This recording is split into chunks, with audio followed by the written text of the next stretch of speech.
बिस्मिल्लाहिर्रहमानिर्रहीम, अस्सलामु अलैकुम। लाखों करोड़ों दुरूदो सलाम मोहम्मद मुस्तफ़ा सल्लल्लाहु अलैहि वसल्लम और आले मोहम्मद पर। मैं हूं उमर दराज गोंदल और आप मेरा यूट्यूब चैनल देख रहे हैं। नाजरीन, अफगानिस्तान से कुछ मजीद अपडेट्स लेकर आपकी खिदमत में हाजिर हुए हैं और जो सबसे बड़ी डेवलपमेंट आई है वो चीन से आई है। चीन सब ममालिक के ऊपर बाजी ले गया है और अफगानिस्तान को फतह करने से पहले जो तालिबान ने कुछ दौरे किए थे, सिफारतकारी शुरू की थी, हमने उस वक्त आपको कहा था कि तालिबान बुनियादी तौर पर अपनी हुकूमत के लिए अप्रूवल ले रहे हैं। लोगों का ख्याल यह था कि शायद ये बात दुरुस्त नहीं है। उस मुल्ला अब्दुल गनी बरादर के दौरे का पहला नतीजा सामने आ गया है और चीन तालिबान की हुकूमत तस्लीम करने के लिए मुकम्मल तौर पर तैयार दिखाई देता है। उनकी वजारत खारजा ने जो आज एलामिया जारी किया है, जो गुफ्तगू जारी की है, मैं अगर आपको वो बताऊंगा तफसीलात के साथ तो आप कहेंगे कि तालिबान ने अपनी हुकूमत तस्लीम। और फिर चीन का ज़रूरी इसलिए है कि इस वक्त मगरिब की कोशिश ये है कि हम इस गवर्नमेंट को आइसोलेट करें। बरतानिया का वजीर आज़म कल यही कह रहा था, लेकिन चीन ने मगरिब को एक तरह से पूरी की पूरी बाजी पलट दी है। ये सबसे बड़ी कामयाबी है और सिर्फ चीन नहीं, दूसरी खबर, रूस भी मैदान में आ गया है और रूस के सदर के खुसूसी नुमाइंदे व्लादिमीर पुतिन के खुसूसी नुमाइंदे एक ख़ास पैगाम लेकर काबुल पहुंच गए हैं। और हमारी इतलात इस वक्त यह है कि कल यानी बरोज़ मंगल तालिबान के साथ रूसी सदर के नुमाइंदा खुसूसी की मुलाकात तय हो गई है और यह मुलाकात होने जा रही है। हम आपको एक बात कहते रहे हैं कि रूस, चीन और पाकिस्तान का एक इत्तेहाद है। उस इत्तेहाद ने एक मुश्तरका फैसला किया है और यह फैसला उस वक्त किया है जब अफगानिस्तान के अंदर क्योस की सिचुएशन है और मगरबी ममालिक एक खास प्रोपेगेंडा कर रहे हैं। यह भी आपको बताएंगे। और तीसरी खबर यह है कि तालिबान ने अफगानिस्तान में अमन कायम करने के लिए एक बहुत बड़ा स्टेप लिया है। मैंने आपको पिछली वीडियो के अंदर बताया था कि मुल्ला अब्दुल गनी बरादर ने कहा है कि यह हमारा इम्तिहान है, बुनियादी तौर पे अब हुकूमत कायम होना। इस इम्तिहान के अंदर सुरखरू होने के हवाले से उन्होंने काबुल शहर के अंदर एक बड़ा स्टेप लिया है और असलहा जमा करना शुरू कर दिया है।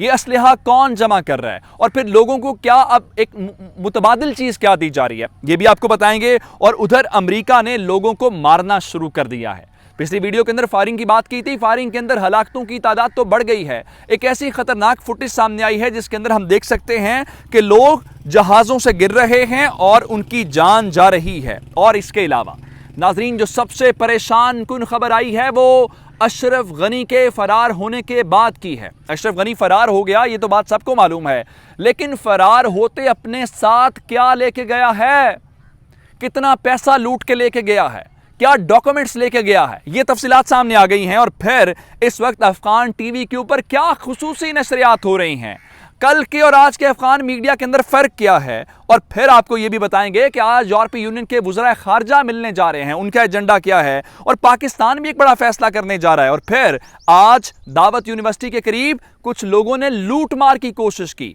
उन डाकुओं को, उन लुटेरों को तालिबान ने क्या सबक सिखाया है। और फिर आज वो अफगान पार्लियामेंट जो इंडिया के पैसों से बनी थी, उस पार्लियामेंट के अंदर तालिबान ने क्या एक्टिविटीज़ की हैं, ये तमाम तफसीलात आपकी खिदमत में पेश करनी है। लेकिन उससे पहले गुजारिश है कि हमारा यूट्यूब चैनल सब्सक्राइब कर लीजिए, बेल आइकन के ऊपर क्लिक कर लीजिए ताकि हमारी आइंदा आने वाली वीडियोज़ बर वक्त आप तक पहुँचते रहें। नाज़रीन, सबसे बड़ी खबर अब तक की ये है कि तालिबान की गवर्नमेंट कायम हो गई है।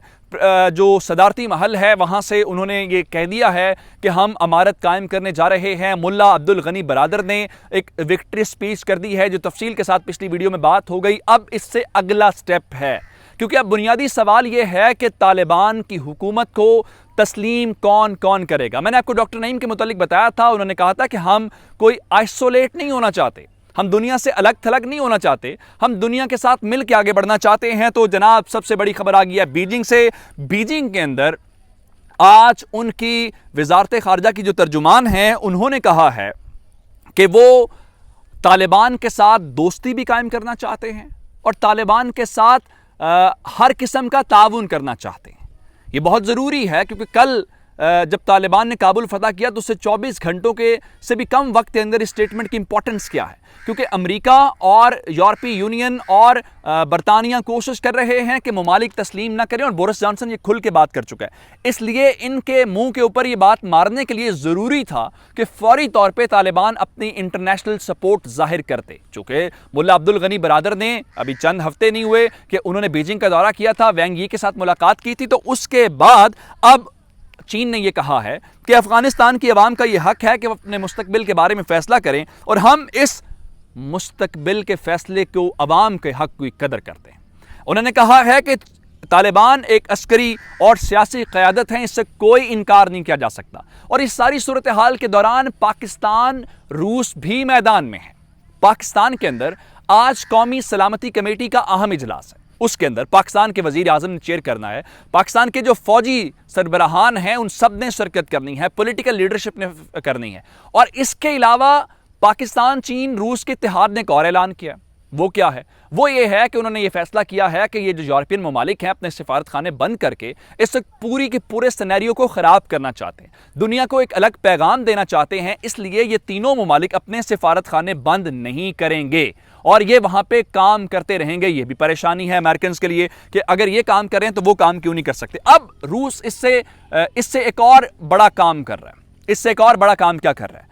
चूंकि रूस एक बड़ा स्टेक होल्डर है और उन्होंने इस सारे सिनेरियो के अंदर बहुत रोल प्ले किया है, दोहा के अंदर हो, मॉस्को के अंदर हो, और फिर एक और मुल्क मैं बताना चाहता हूं, ईरान भी इस सारे मामले के अंदर ऑन पेपर है। ईरान ने कहा हम अब भी चाहते हैं मसालहती काउंसिल के जरिए या मसालहत के जरिए मामलात अभी भी हल हो जाएं, और उन्होंने कहा कल जो कोऑर्डिनेशन काउंसिल है हम उसको बैक करते हैं। अच्छा, रूस की तरफ आते हैं।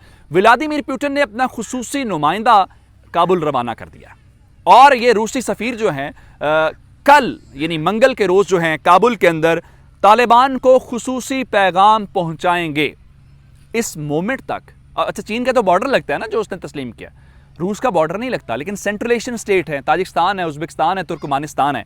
इस वक्त जो पाबंदी है वो इस वक्त लगी हुई है और उन्होंने तालिबान को एक जो जायज़ कोई ग्रुप नहीं माना हुआ, लेकिन कल की मुलाकात के बाद शायद सूरत हाल तब्दील हो जाए। इससे आगे बढ़ते हैं और आपको एक और बात बताएं कि तालिबान ने अमन की जानिब एक और कदम बढ़ाया है। वो क्या है कि आज काबुल के अंदर उन्होंने लोगों से असलहा जमा करना शुरू कर दिया है। वो ये कह रहे हैं चूंकि अब हम आ गए हैं, हमारा काम लोगों को सिक्योरिटी प्रोवाइड करना है। अगर हम सिक्योरिटी प्रोवाइड करेंगे तो हम सरपसंद अनासर के पास तो असलाहत नहीं रख सकते। तो आज काबुल शहर के अंदर उन्होंने बाकायदा जो है वो ये कहा है कि अब सूरत हाल सिर्फ वही असलहा चलेगा जिसके ऊपर गवर्नमेंट की मोहर लगी हुई होगी। और अमरीकी जालिम ऐसे हैं कि लोगों को मार रहे हैं। पहले फायर के 5 लोग मारे गए इस लम्हे तक, और फिर उनके तैयारे के आसपास लोगों ने अब देखा, और एक और वीडियो जो रशियन मीडिया इस वक्त चला रहा है उसके ऊपर लोग जहाज़ों से गिर रहे हैं।